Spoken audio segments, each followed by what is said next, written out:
Kwentuhan na lang tayo. Yeah. Meron din akong kwento. Aba? Video ang maganda. Hindi ako naman umpisa naman. No? Hindi, may video na meron pang kwento.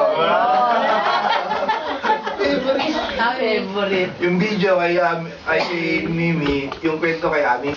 Yeah. May meron din akong kwento. Okay. Sa evangelism. Okay. Meron daw isang matandang babae. Ay, totoo ka lang.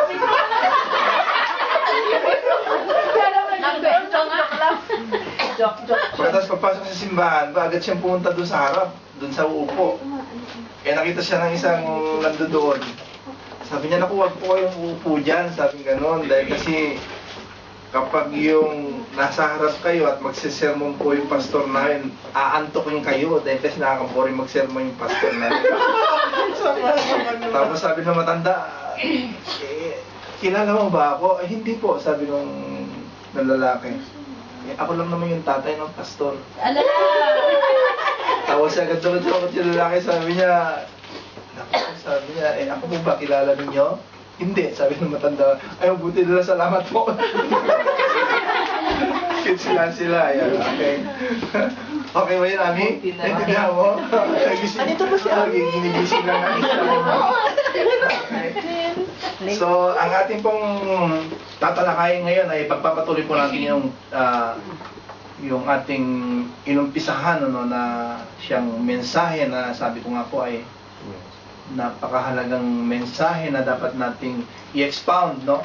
Hindi po natin makukuha yung mga inumpisahan po, itinuro po rito, yung sabi nga po, yung ano po ba yung layunin natin sa ating ginagawa? Di ba ba? So, nakita natin yung 5 purposes, no? Gusto ko pong expound yung purposes natin doon sa ating pagsamba, no? Kahit napakaganda yung topic kanina, din si worship. Pero alam nyo, makikita po natin ngayon yung kakaibang pagsamba na dapat natin malaman na napakahalaga. Okay, sa ating pag-aaral lang yun. Let's bow our heads. Thank you, O God. Lord, salamat po Diyos sa oras na ito, O God. Lord, dalangin ko nga po Panginoon, Lord God, ang knowledge and revelation, O Diyos, na siyang nilibos mo sa bawat sa amin, O Diyos, upang, Lord, maunawaan namin ang kahalagahan, Panginoon, Lord God, at ang kagandahan, Panginoon, Lord God, ng tunay na pagsamba, O Diyos, sa'yo. Naalin namin ang gawain na ito. We thank you so much, Lord God. We bring back to you all the praises, all the honor, and all the glory. And in His name we pray. Amen. Ang ating tatalakayin ngayon ay ayan po, plan for God's pleasure, no? Ito po yung una. Di ba? Di ba? Ang unang layunin po natin sa ating ginagawa ay yung sabi nga po, how to worship God. Di po ba? Di ba? Kapag nakita mo, sabi nga po, nung nalaman mo na ikaw pala yung nilikha niya, para sa kanya, abay, natural lang. Sabi nga, di ba, na doon sa pagtatanong ng mga utang loob sa kanya, eh talagang siya ay sambahin mo. Sabi nga po doon. Diba? Kailangan ialay mo yung buhay mo sa kanya dahil siya po ang lumikha sa iyo. Dapat malaman po natin yun, ha? Siya po ang lumikha sa atin. Kasi kapag hindi natin na, katulad yan, di ba, walang pagkakaiba ito sa isang magulang eh. Di ba? Iba yung, tingnan nyo, iba po yung paggalang ng ibang tao sa magulang mo doon sa paggalang mo sa kanya. Di ba ba? Yeah. Now, kaya kailangan talaga nandoon, alam natin na siya po ay, no, na siya po ang lumikha sa atin. Now, kaya nararapat lang po na sabi nga po, suklian po natin siya ng pagsamba. Amen. At sambang makatotohanan, sabi nga po. Now, kaya ito nga po, plan for God's pleasure. We are planned for God's pleasure. Sabi po doon sa Revelations, no? Sabi, you God created everything. Sabi, and it is for your pleasure that they exist and were created. Kita nyo? Wala po ang lahat mga nandito kung hindi po sa pamamagitan ng Diyos na lumikha ng lahat ng bagay. You created everything and it is for your pleasure that they exist and were created. Now, kahit ano po ang isusukli dapat natin. Sabi po doon, love the Lord your God. No? This is the first and the greatest commandment na nakalagay po sa Mateo 22 verse 37 and 38. No? Now, kaya dito po natin makikita na ang unang layunin po natin na sinasabi nga po doon sa pag-aralan natin is our first purpose, no, is to worship God.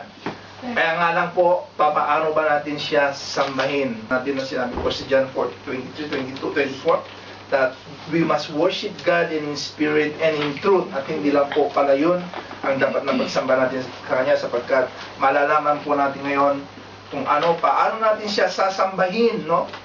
Hindi lang sa espiritu at katotohanan, kundi sa ating sarili, no? Okay, so ang sabi po doon sa Hindi. isang patotoo na siyang makita natin ngayon,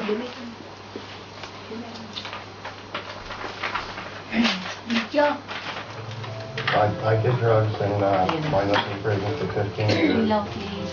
I was on methamphetamine.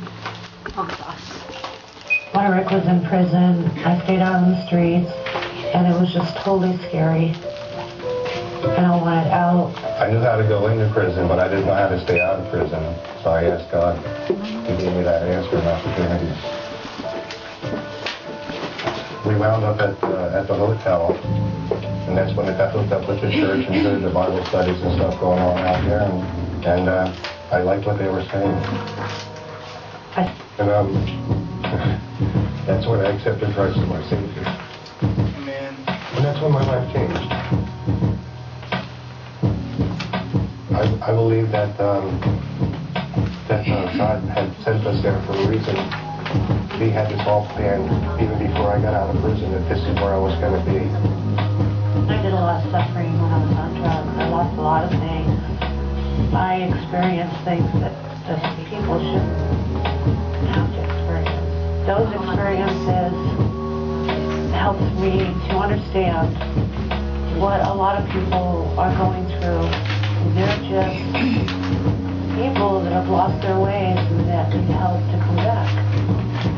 Lots of people that I knew from my past have come to us and asked us for help. We just kind of pass things on that have been passed on to us. We're trying to help people the best that we can. Natin doon, ang sabi po dyan, because of God's great mercy to us, no? Naawa po ang Diyos sa mag-asawang yun. Tandaan niyo, yung patotoo po na lalaki, siya po ay nabulong. At yung babae naman, kung wala na matirahan, naging sabi ng Diyos na siyang nalaman nila doon sa kanilang pakikinig. Now, kahit ito po yung ginawa nila, because of God's great mercy to us, no? Offer yourselves as a living sacrifice to God, dedicated to His service and pleasing to Him, no? This is the true worship that you should offer. Kapag alam po ninyo, sabi nga po, na God's great mercy to us, no? Pagkatapos dito lang natin maibibigay yung sarili natin. Tandaan po ninyo. Kailangan alam natin na meron pong ginawa ang Diyos, may biyaya po ang Diyos na ibinuhos sa atin. Alam niyo, kapag alam po ninyo yan, ito po yung magiging response ninyo sa worship, no? Worship is my response to God's love. Kita nyo uudyokan po kayo kapag alam ninyo kung gaano kayo kamahal ng Diyos, kung ano ginawa niya sa inyo. Amen. Natural lang po yun, magkakaroon kayo ng reaksyon. Yeah. Kita nyo, no? Kaya ito kung minsan yung alam nyo, ito kung minsan yung pagkakamali natin Kaya tinan nyo, napipilitan tayo nagsisimba dahil kasi akala natin yun ang talagang responsibilidad natin. Nagsisimba tayo dahil kasi nakita natin yung pagmamahal ng Diyos sa atin Ganun dapat ang pananaw natin. Alam niyo kung ganun po ang lagi natin pananaw sa buhay, ano pa magiging resulta? Sige nga, Rosel, ano magiging resulta, Rosel? Ano po? Kung sakali alam mo yung pagmamahal ng Diyos, kaya ka nagsisimba, ano magiging resulta? Kaya pa. Maaga kang magsisimba. O, di ba? Magpupusa ka dahil kasi siyempre, excited ka, di ba? Amen. Di ba, Ami? Yes. Hindi siya Ami kasi napuyat siguro to, no? Kaya medyo... Oo, kasama natin. Tignan nyo?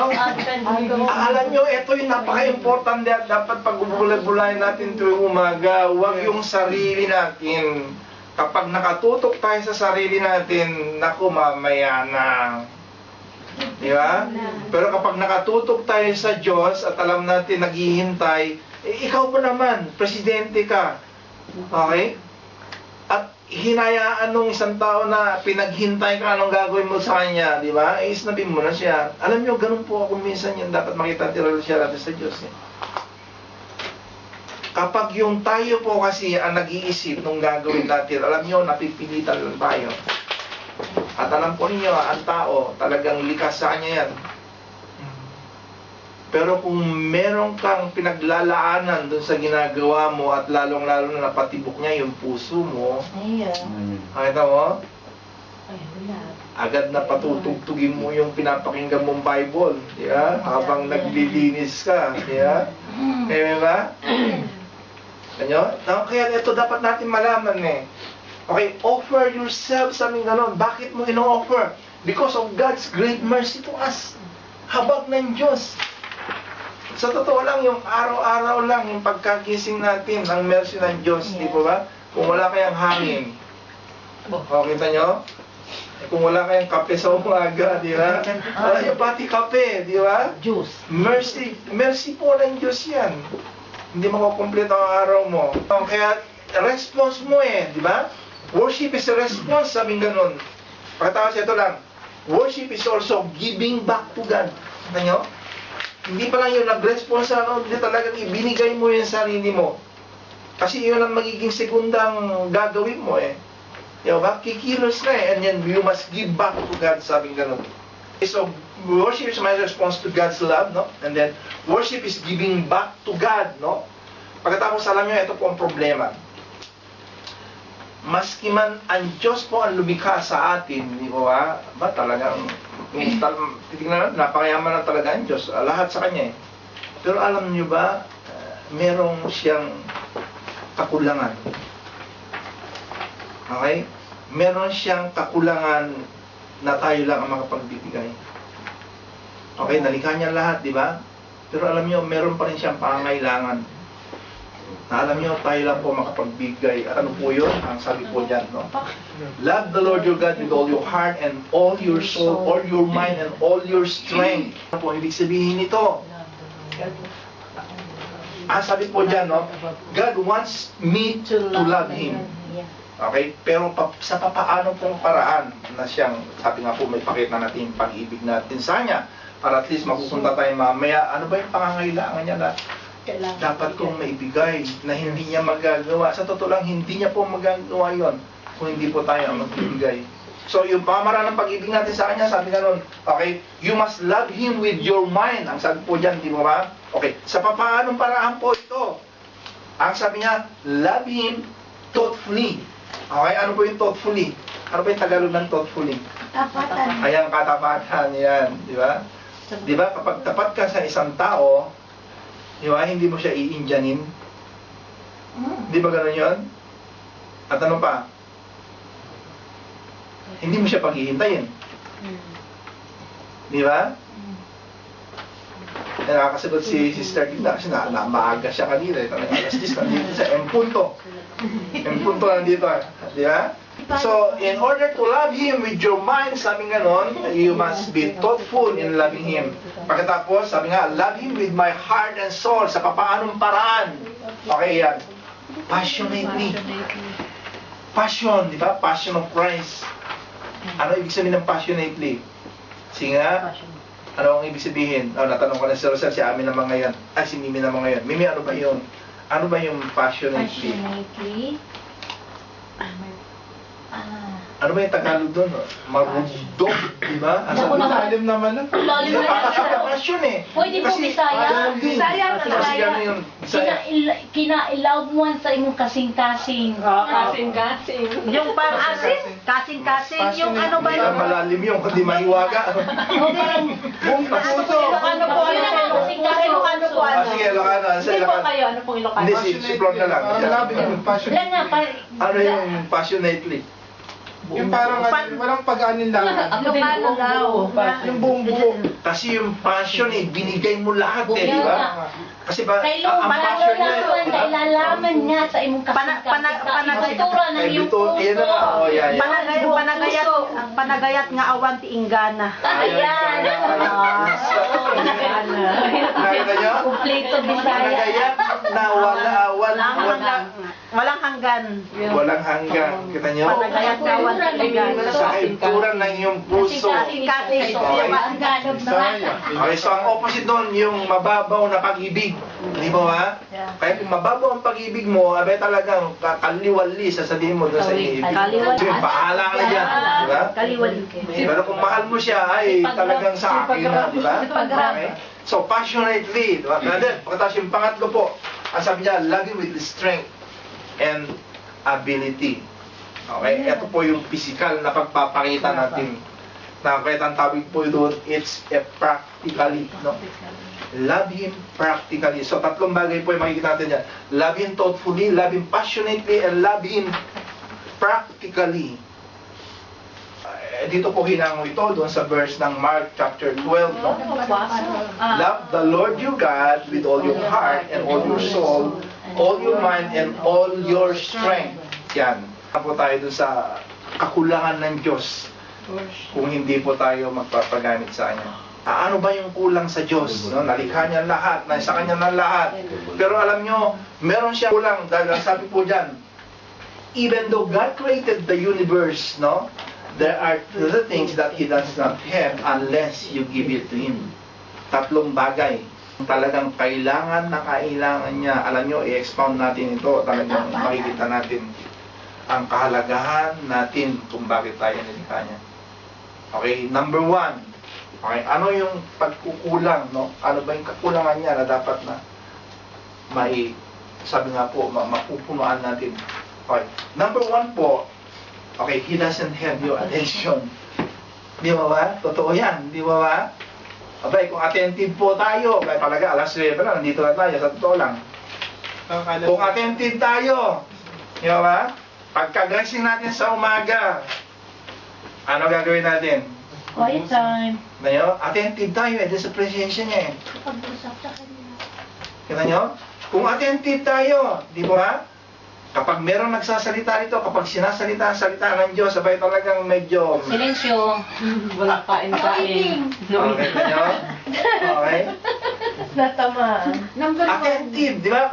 Wala siya, di ba wala sa kanya yan. Okay, dapat talaga, sabi nga, kayo ang magbibigay sa kanya. Di ba? He doesn't have your attention. Paano natin ibibigay attention natin? Sa palagay ninyo, ibibigay natin sa kanya unless you give it to Him, that is loving Him. Thoughtfully. Kita nyo? Thoughtfully, ibig sabihin talagang sabi nga po, ang laman po ng isip mo ay walang iba kundi siya lang. Kita nyo? Nakita naman kung minsan yung pagkakamali natin, kung minsan talaga nagkakaroon tayo ng mga problema dahil kasi laging yung sarili po natin ang ginagamit natin. Nakita nyo, walang kapag-pag-asa po yung lumang pagkatao natin. Sabi nga po, kung wala siya sa buhay natin, wala akong magagawa kung wala ang Diyos sa buhay ko. Kaya kung hindi ka nagiging attentive, sabi nga, kung wala ka ng thoughtful na pag-iisip para dun sa relasyon mo sa Kanya, abay talagang bahala ka na sa buhay mo. So, He doesn't have your attention, okay, unless you give it to Him. And that is loving Him thoughtfully with all your mind. Parang isip mo kundi siya lang. Alam nyo, sa totoo lang, ganun po dapat tayo eh. Nung tayo po ay tumanggap sa Kanya, nagpagrelasyon sa Kanya, alam nyo, sa totoo lang, walang pagkakaiba ito eh, dun sa isang magulang na kapag talagang sabi nga po, sa Kanya ka nagdepende, at sabi nga kay Ayala ka nagdepende, ano pa kaya ang kulang mo sa palagay ninyo? Ano nyo? Ang nangyayari kasi, sa atin po tayo, nababaling tayo sa sarili natin eh, ang kahit na nangyayari. Nakikita yung pagkakahinaan natin. Okay, so, he needs your attention, no? Now, kaya this is the importance of you, sabi nga, loving Him thoughtfully. Number 2, He doesn't have your affection. Diba? Sa totoo lang, wala siyang atensyon. Kaya sabi nga po, baliwala siya. At ito pa, kapag wala ka na atensyon sa Kanya, wala ka na rin affection sa Kanya. Divided, sabi nga po, you have a divided, sabi nga po, feelings, no? Kaya ito nangyayari, nagiging salawahan ka. Kaya may tutulad ka doon sa sinabi sa Revelations. Ano ang sabi doon? Hindi ka mainit, Hindi ka hindi ka malamig, kaya Susuka kita.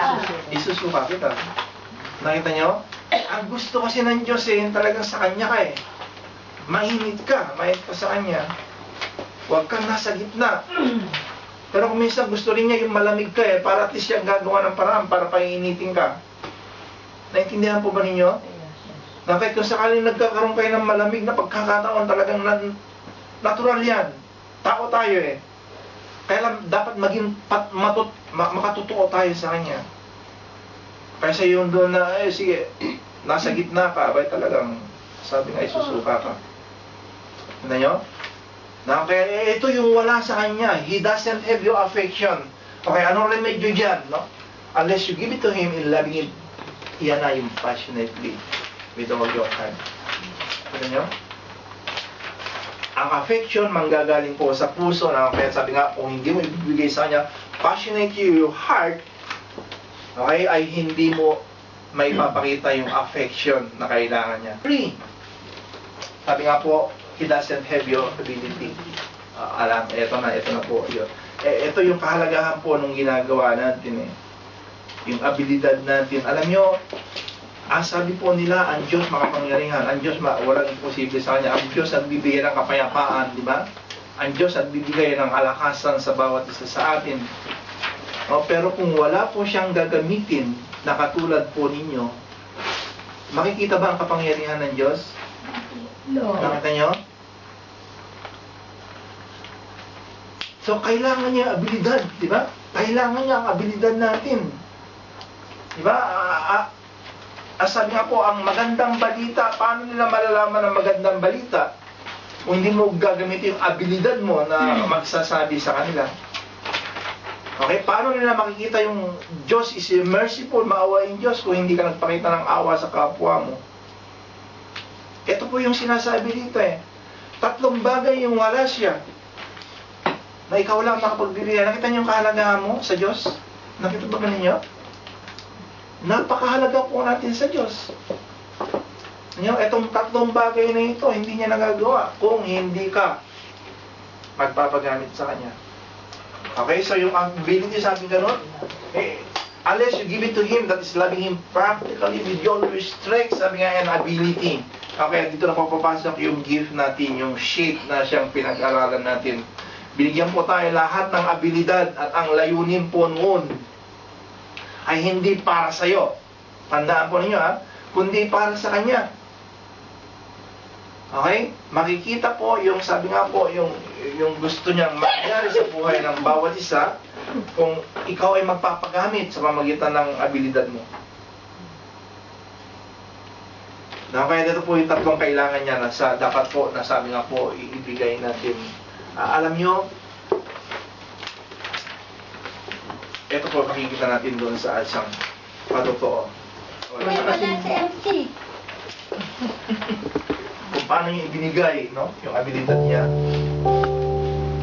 I was living in this community that was really completely removed from the community of Santa Ana where I was teaching.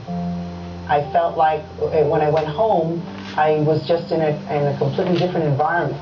I was cut off from the community of the students that I was teaching, and I wasn't able to get involved. Many of these kids have not held the Bible before. It's so exciting to be able to open up to them the Word of God and to help them establish this relationship with a God that they hadn't known previously. We're able to inject hope and show these kids that they are important, that they are created uniquely, that there's a God that loves them, and He has a plan for their future. What this community really needs is the power of presence, just somebody being there for them. Many times they're going through life alone, and what they need is for people to take part in their daily lives. I like to think about Jesus going out into the street, and that's where He was, with the people who most needed Him. Well, these are kids that really have never felt this touch up to this moment. And I see kids that didn't have hope before, they have that hope now. And it's a powerful thing just to bring them the Word of God and see how that changes their life. I'm really thankful for Saddleback encouraging us to take chances and take risks, because a small step really becomes a larger step when you put it in God's hands. And He's made a lot of differences in a lot of lives. Tandaan nyo, sabi po dyan, whenever what God has given us and you give this back to God, okay, these friends, ang tawag po doon is the heart of worship. Ano? So the heart of worship, sabi nga po, ay nagpapatungkol po doon sa atensyon na kailangan niya para sa atin, affection na dapat ibigay po natin, pagkatapos tayong ability na dapat po gamitin natin. At nakita po natin yung patutuo kanina ng isang nagpatutuo. Anyway, ayun po lahat, mga taga-disabled book po lahat yung mga nagpapatutuo na yan. Kaya magsawa po tayo ngayon dun sa mga patutuo nila. Whenever we take what God has given us, sabi yan, and you give this back to God, okay, this friend is the heart of worship. So, sabi po doon, natawag na heart of worship. So, i-expound po natin yung the heart of worship, no? Ano ba yung worship na sinasabi niyan, no? Worship. Okay, worship is, sabi nga po, focusing my attention on God. Okay? Yung attention mo, di ba? Dapat nakafocus, sabi nga po, doon sa Diyos, no? It must be focused. God wants your focus, no? Bakit po? Because He is so focused on you. Nakita nyo? Alam ba ninyo, kaya ito po yung kahalagahan sabi nga po ni Joyce Meyer nagtaka siya doon sa sinabi ng Panginoon, greater works than this you can do, sabi niya, doon siya papaalis na. Alam niyo, yung greater works na yon, okay, dito natin makita yung focus ng Diyos Okay, lahat po tayo, naunawaan po ba ninyo na nakafocus po siya sa bawat sa atin, maski mga nasa Pilipinas. Okay, kung meron po tayong mga pamilya doon, si Beatrice may pamilya doon. Yeah? Alam mo, Beatrice, ito, maunawaan mo dapat ito. Kung inaakala mo, no, kung alam mo nakafocus sa iyo ang Diyos, alam mo hindi lang sa iyo nakafocus. Kung alam mo nakafocus din sa akin, di siyempre alam mo din nakafocus siya doon sa pamilya mo sa Pilipinas. Kita mo?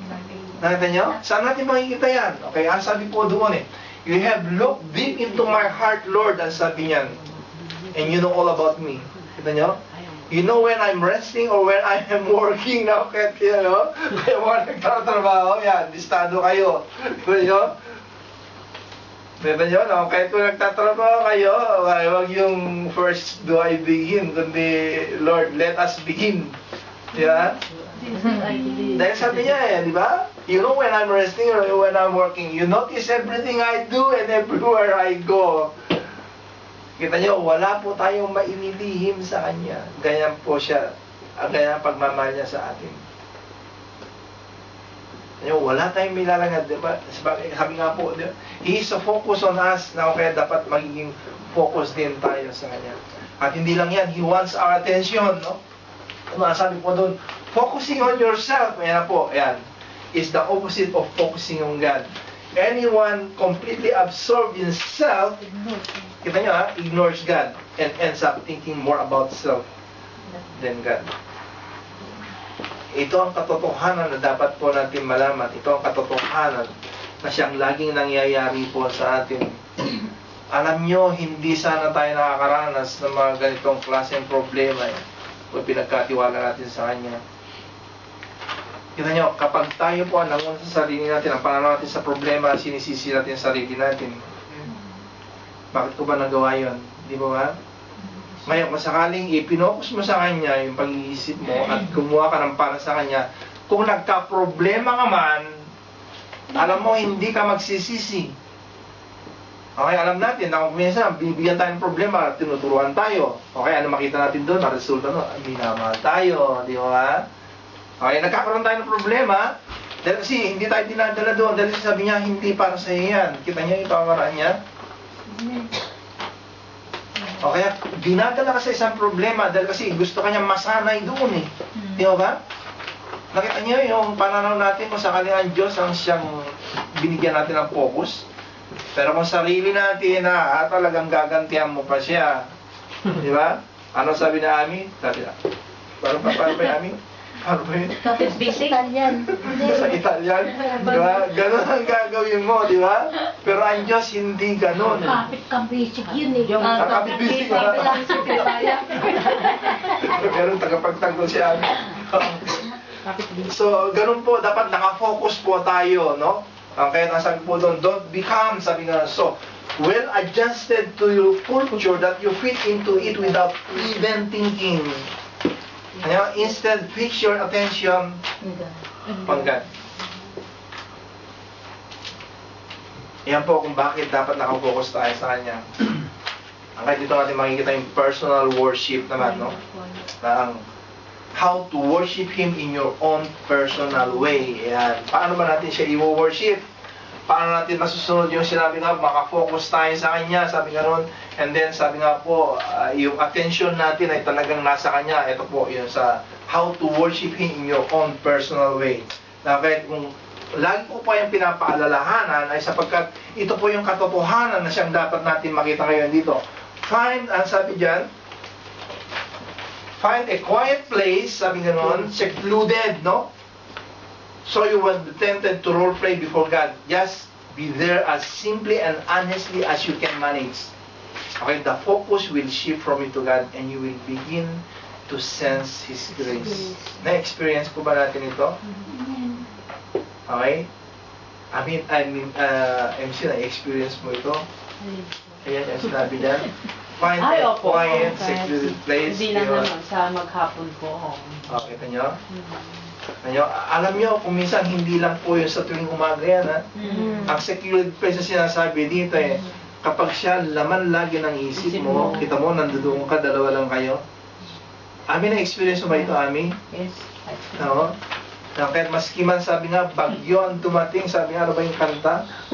Maski man po, hindi ka nasusunod. Di ako Diba? masusunod. Praise you in the storm. Yeah. Ayan, kita mo? English siya, Tagalog. Naintindihan ko naman. Nabasa ko na yan. Okay, yun po yung secluded place Okay, pagkatapos ng sabi niyan, worship Him, ay nawala. Sa gilid. Tigla po Sa gilid. Okay. Sabi po doon, worship Him continually, no? Nandun, ang dami nilagay doon. At pagkatapos, benefit for those who know that you worship. Ito po yung benefit. Ito po yung kailangan natin. Ang sabi, you will keep in perfect peace all who trust in you. Okay? Ano yung dapat nang gawin? Sabi nga ron, whose thoughts are fixed on you. Kita niyo yung focus na naman doon? Saka lang bibigyan ka ng tunay na kapayapaan. Ang sabi po dyan, kapag talagang nakafocus ka doon sa Diyos ng kapayapaan. Dito natin makakita na naman yung kahalagahan ng pag-focus natin, hindi sa luhang pagkatao natin. Kung nakafocus tayo palagi sa sarili natin, konting problema lang, nako, ay talagang iiyak ka na. Pero kung nakafocus ka sa Kanya, ay para kang si Pacquiao. Di ba? Ang sabi ni Pacquiao, huwag mong sabihin sa Diyos na meron kang malaking problema. Di ba? Sabihin mo sa malaking problema na meron kang mas malaking Diyos. Nakita nyo? Kung sabi nga po, ang focus mo na sa Kanya. Kaya ang magiging resulta, sabi niya, you will keep in perfect peace all who trust in you, whose thoughts are fixed on you. Okay, pagkatapos, na po, yun. Pangalawa, no? Yung kanina, yung worship, sabi nga po, is focusing my attention. At ang pangalawa po is worship is expressing my affection on God. Okay? I-express mo. Di ba? Kanina, i-focus mo. Ngayon naman, i-express mo. Paano mo i-express? Di ba? Paano mo i-express? Yan, i-share. Yan. Nagsishare ka ba, Beatrice?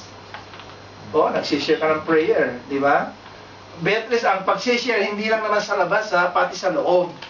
Bakit kapag nagpe-pray ka, nagsishare ka, di ba? Katulad nga lang nung isang linggo, alam niyo, nag-share sa amin si Ami. Kahit na-share ko rin siya, ano yung na-share ko sa iyo, Ami, nung isang linggo? Di ba, yung luwang pagkatao, di ba? Yeah. Di ba, yung kahalagahan nung sabi nga po, yung balanced Christian life, di ba? Yes. Hindi ka lalaki kung hindi mo talaga ginagawa yung ginawa mo para dun sa paglaki ng physical na katawan mo. Ano ba yung ginawa ng spiritual, MC? Sige nga. Kung pinakain mo yung sarili mo at lumaki ka, anong pinapakain naman natin sa spiritual na katawan natin? Di ba?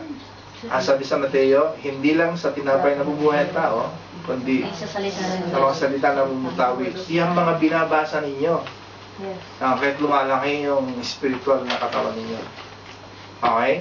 Kahit kapag may dumarating na problema, kaya ko na ito. Di ba? Kaya ko na, sabi ko, malayo na ako. Malayo na distansya. Ay, babay. Okay. Naka-level up na ako. Nakapasulong na. Ito nga ang problema, maski naka-level up ka, hindi ka naman nagpapadala sa lalay mo. Kayo din po din Okay? So, ang sabi pa niya, expressing my affection on God, no? Bakit napakahalaga? Okay? Bakit napakahalaga na express natin? Okay. Number one, ang sabi niya, God made the first move. Sa totoo lang, siya naman talaga ang gumawa ng unang hakbang eh. Di ba? Siya ang gumawa ng unang hakbang. Ayun nga lang, pagkapanganak mo, siya na yun. Sa kanya na. Alam niyo, kung hindi natin naunawaan kasi yung ginagawa niya sa atin, talagang hindi natin masusuklian ng tunay na pagsukli. Okay, so He made the first move. Ang sabi po doon, we love Him because He first loved us. Sa 1 John 4:19. Pagkatapos, hindi lang siya ang gumawa ng first move, di ba? Sabi niya, God longs to know you. Yan. Gusto pa niyang kilala. Long. Okay. Okay, God longs to know you, no? God, short to know you. Kaya sabi ko to Exodus, He is a God, di ba? Yan na. He is a God who is passionate about His relationship with you. Kaya kung bakit? Kailangan yung passion. Kasi passionate din siya doon sa pagmamahal niya sa atin. Yeah. Passionate din. Okay? Pagkatapos, God longs to know you. And then number 3. Okay. Obedience is better than sacrifice. Paano ba natin ipapaliwanag ito? Sige nga, paano natin ipapaliwanag? Obedience is better than sacrifice. Ang pagsunod, sabi gano'n, ay mas mahalaga kaysa Ayan, si Martha. Sige nga, paliwanag mo amang yung Martha. Ano ginawa ni Martha? Nagluluto, busy. Yan. Patapos si Maria? Nakikinig sa Panginoon. Yan, kita nyo. Pag-obey, di ba? Inuna niya yung spiritual, no? Na siyang napaka-importante sa Panginoon. Ang sabi niyan, I don't want your sacrifices, I want your love, no? Yeah. I don't want your offerings, I want you to know me. No? Kaya ito po yung kahalagahan. Yung sa Matthew 6 verse 33. Alam niyo ba ang sabi doon? Seek ye first the kingdom of God and His righteousness. Kita niyo? Seek ye first. Unahin mo muna. Hanapin mo muna ang kaharian niya bago yung kaharian mo. Nakakalungkot dahil kasi napakaraming naghahanap ng kaharian nila. Nagpatayo ng bahay. Dumating yung tsunami, nawala na yung bahay nila. Kita nyo? Panandalian lang po yung mga nandito eh. Pero yung sabi nga po dun sa Panginoon talaga, habang buhay. At sabi nga po, pati pagdating natin sa taas. Okay? So ang sabi niya, I don't want your sacrifice, I want your love. I don't want your offerings, I want you to know me. So, ang sabi po dyan, God, no, does not want duty. Okay, He wants desire in worshiping Him. Desire. Okay, saan natin makikita yan? Alam nyo, ito po, di ba? Maski man yung pagsisimba natin kung minsan ginagawa natin duty. Okay, pero kung sakali nagde-desire tayo, alam nyo, yan, ulitin ko na naman. Kung talagang desire mo ang mag-worship, di po ba? Wala magiging sagaban eh. Wala magiging sagaban. Di mahuli. Ibig sabihin talaga napaka-importante yung sinasa puso eh, hindi yung isinasa uso. Di ba? Okay, so He wants your desire. Ang desire nang gagaling po sa puso yan. Ang duty nang gagaling po doon sa luhang pagkatao. Tandaan nyo ha? Ang pagsunod sa Ten Commandments ay nasa, sabi nga po, doon sa lumang pagkatao, pero hindi ganun ang pagsunod natin. Di ba? Ang pagsunod natin ay nasa puso. Tanda nyo? Kahit hindi lang sinasabihan, huwag mong gawin ito, di ba?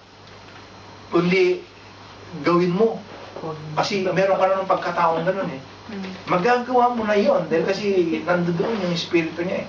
Sa ibang choice. Nandun na yung kalakasan mo. Okay, so God does want you to, He wants to start worshiping Him pagkatapos number 2. You can give without loving, but you cannot love without giving. Totoo po yan, di ba? That's true. Okay? You can give without loving, but you can't love without giving. Alam nyo, ito po ang isang problema natin. Hindi natin nakikita, sabi nga po, yung kahalagahan ng ginagawa ng Diyos sa atin. Ang lagi po nating iniisip ay yung hindi niya ibibigay sa atin. Pero ang sabi po niyan, tingnan nyo, worship is always a response. It is, we love Him because we know He loves us. Kita nyo? Nakita nyo yung relasyon na makikita natin dyan. Okay, ito po yung, sabi nga po, our problem is that we do not, sabi dyan? We do not know How much God loves us. Kita nyo? And how much do we love God. Kita nyo? Lagi kasi yung pinagmamalaki natin, mahal ko ang Diyos, mahal ko ang Diyos. Ano ang natin-develop? Tingnan mo, yung lumang pagkatao mo na naman. Kita mo, kung hindi ka napagbigyan minsan, sa yung pagmamahal na yon. Kita nyo? Nakapokus ka dapat sa Kanya, hindi yung sa'yo, sa sarili mo. Ito ang ibig sabihin dito. Lagi natin tinatanong, lagi natin narareklamo yung mga hindi niya sinasagot ang mga panalangin natin. Pero hindi natin pinapasalamatan yung mga napakaraming naibigay na niya sa atin. Nakita niyo yung pagkukulang natin? Nakita niyo kung nakapokus kayo palagi dun sa sarili ninyo, sabi nga po dun sa isang kasabihan, di ba? Yung 100 na gawa mo, isang pagkakamali mo, Wala na lahat. galit. Sa kaibigan, totoo. Di ba? Na kahit kung gano'n, kung nakapokus ka lagi sa sarili mo, gano'n nga ang mangyayari talaga sa'yo. Okay, so ang sabi niya, our problem is that we do not know how much God loves us. Kita nyo? Now, kahit ito na pa-importante, kailangan malaman natin palagi gano'n ba tayo kamahal ng Diyos. Mahal na mahal tayo ng Diyos. Yung pagdating lang natin dito, makikita natin pagmamahal niya sa atin. Okay, so worship is a response. Sabi nga, give your rest completely to God since you have been given a new life. A new life. Alam nyo, ito po makikita natin, naintindihan po niya itong pinapag-aralan natin. Video.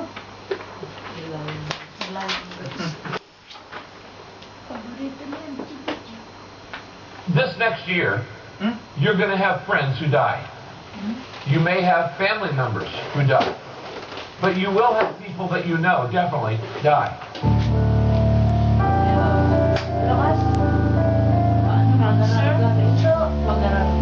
I can remember being in the hospital and after I had the lung biopsy done, and the doctor coming in, the surgeon came in and said, "You've got cancer. It's called bronchoalveolar carcinoma. It's in both lungs, both sides. What do you want me to do with the time I have left?" At this point in my life, I'm ready to die. That's the bottom line. I've had a prognosis. I know that at some point I am going to die in the future. Each of us to me is really just one heartbeat away from eternity every day anyhow. One thing I've learned through Rick and through the church here at Saddleback is years don't really mean a whole lot. It's not the amount of time you have here on earth. It's the amount of what you do with that time that you are given here. Amen. And God has blessed me so much. He stood right beside me through this. And instead of looking to our pain, God says, I want you to look to me and look to the hope of heaven. And you need to help those who are dying do the same. I just have a peace. I have this calmness about me that knowing this isn't all there is, that I've got so much more to look forward to. In heaven, I'll be able to run. And I have this idea that when I get to heaven, that I just see green grass everywhere. And I feel myself running and jumping over a fence and just having a wonderful time and to be able to do things that I can't do now because of the disease that I have. Ay, patay na yun. Patay na. Ay na nyo? Napaka-powerful yung testimony, maski wala na siya, di ba? Pero alam nyo, naunawaan niya yung mga pinapag-aralan natin. Diba? Hindi siya pinanghinaan eh, maski man ano yung darating dun sa sakit na sabi nga po nasa kanya. naunawaan niya eh. Sabi nga po, yung affection, yung attention, pagkatapos yung ability niya na ginamit niya. Okay, ito po yung last na siyang pag-aralan natin, worship, no? Yan. Alam nyo, dito, wala po tayong maging palusot. No? Na kaya sasabihin natin na ako ay medyo kulang pa, ako ay mahina, ganyan. Yan. Paunahan ko na kayo, dahil kasi makita natin, ito yung last video na talagang sasabihin natin, walang palos dito. Worship, no? Sabi niya, is using my abilities for God. No? Meron pong abilidad ng bawat isa na gusto kong gamitin ng Diyos. Narinig po ba ninyo yun? Meron po tayong abilidad, kakaibang abilidad ang bawat isa sa atin na gusto po niyang gamitin, no? This is loving God with all your strength. Ang sabi niya, loving is not just words, no? But also action. Hindi lang po sa bunganga, kundi pati po higit sa gawa. Sabi po doon sa Corinthians, sabi niya, whatever you do, no, work at it with all your heart as though you are working for the Lord and not for people. Po yung tandaan natin, kapag gumagawa po tayo, tandaan po natin, kailangan nasa isip natin ang paggawa para sa Kanya, hindi para sa atin, sapagkat kapag tayo po nagpalpak, mapapaya tayo. Pero maski man napalpak tayo at ginagawa natin para sa Kanya, alam niya na tayo ay nagsusumikap. Nakita niyo, mawawala po yung hiya eh. Okay, so, not for the people, ang sabi po dyan. And then, sabi po doon sa pangalawa, you can worship God in everything you do. Sa lahat po ng ginagawa mo, you can worship God. Nagtatrabaho ka, kumakain ka, naglalakad ka, okay, nagsasalita ka, nagpapagupit ka, sabi nga kanina kay Rosel, di ba, makikita yung pagtotoo, na ganyan yung tao. Kung ayaw magpagupit, ay talagang walang magagawa yung barbero. So you can worship God in every. Take your everyday, ordinary, ang sabi po yan, life, you're sleeping, eating, going to work, and walking around life, and place it on before God as an offering. Tandaan po nito ha, ang sabi po doon sa, whatever you think most is the one you love the most. Di ba? Kung ano po yung laman, hindi rin laman ng dibdib ito eh. Kung ano yung laman ng isip, no? Iyon talaga ang nakikita sa'yo, di ba? Iyon ang magiging reaction mo. So, ang sabi po doon sa Corinthians, so we make it our goal, no? Ito po yung goal natin is to please Him. Pero ano po ba yung abilidad na sinasabi ko po rito? Okay. Dito po sa atin makikita ay hindi na po tayo magpapalusot. Nasabi nga po, nakita natin si Nick Bujivic, di po ba? Pero ito, mas matindi po ito kay Nick Bujivic, pero nagagamit pa rin siya sa gawain po ng Diyos. Yan ang last video natin. Kasama po natin si Robin.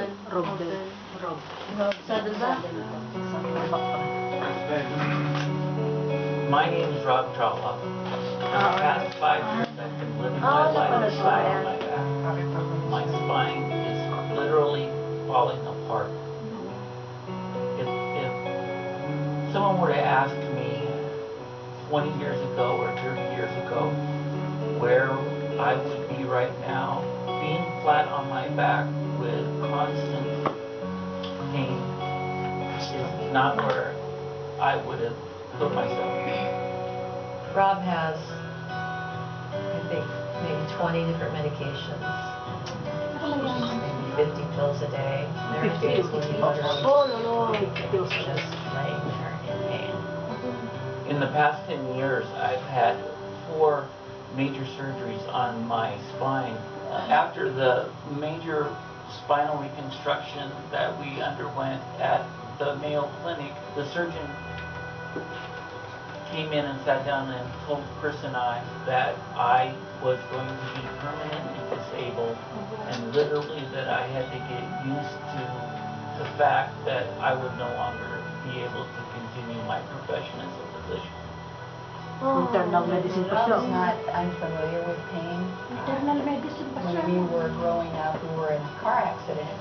I was burned over 40% of my body. My mother and brother never did make it out of the truck and were killed in the accident. God has used these experiences, many of them painful, to prepare me for ministry in a variety of ways. I think of the scripture, when you look and reflect on the things that he's going through, God has a way of putting in perspective by calling it light affliction. So suddenly I find myself limited to a 12-by-12 room and a bed. And I've gone from active practice down to essentially absolute peace and quiet. And I think God has put me on a show. I'm done. I started watching Saddleback online services, and Pastor Rick was consistently telling us that we should be living out our Christian lives in a small group setting. So I became involved in an online small group as a host right from flat on my back. As I'm watching services, as though Pastor Rick were speaking to me, he begins to talk about the importance of sharing our faith on a daily basis. And I think there's no way I can do this. I don't even get out of the house except to go to the doctor. And I began to pray, God, use me. And you're going to have to bring it to me because I can't move. Amen. Then a friend from Saddleback gave me a call and asked if I would be interested in working with the peace team that's going down to Rwanda. They're beginning a pilot program called telemedicine in which doctors with difficult patients can contact U.S. physicians and ask questions about how to deliver the best care. Dr. Poli, Yes, sir. were her neck veins distended? Yes. And So you need to I'm able to connect with the physician in Rwanda face to face as they examine and talk about a patient. Now instead of the doctors in Rwanda seeing the peace team several times a year with doctors, now they can contact a doctor in the U.S. that's a part of the peace team anytime using the technology. God's given me a wonderful second chance to be able to share my faith, to help care for patients literally around the world, using technology, being face to face with people that are out there and in the trenches, to watch how God answered those prayers. He's taken me off the shelf, dusted me off, and put me right back into action. Amen. Tayong diferensya, pero yung ability niya, nagamit niya dahil sa nga po, nandun yung passion niya. Alam niyo, ito po yung meron sa kanya eh. Kaya, kasi he thoughtfully think about God always, sabi gano'n. Tapos nandun yung affection niya, no? Kaya nandun yung passion niya eh. Mahal na ang Diyos, mahal niya ang paglilingkod. Nakita mo, yung ability niya na gamit niya, tinan niyo, sino ang nabigyan ng kapurihan? Ano ang Diyos? Kaya ang bawat isa po sa atin, talagang nabigyan po lahat ng mga ganito. Wala po tayong pagkukulang sa mga pisikal na katawan natin. Ano po ba ang hinihintay po ng Diyos para tayo po ay magamit niya? Sabi ko niyo si Kuya, lakad pa sulong na. To save one soul. Amen. Amen. Amen. Amen. Okay, so let's pray. Thank you, God. Lord, hallelujah. Lord, we thank you so much, Lord.